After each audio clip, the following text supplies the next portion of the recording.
still believe on me as a leader? Yes. Because otherwise, I'm willing to step down. After the match, I meet the media. They're all outside. What I say to them is my responsibility as the president of the federations. All the result we have, I bring the coach, I bring all the players to believe in the projects. The question, do you all still believe in this project? Do you still believe on me as a leader? Yes. Because otherwise, I'm willing to step down.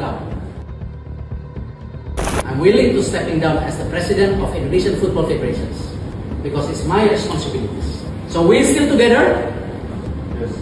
Yes. We have 5 matches, 3 homes, 2 away. We need 9 points to be number 3 or number 4, even number 4 maybe. So tonight, I want every individual in this room to review what went wrong. If you want to stay as a team.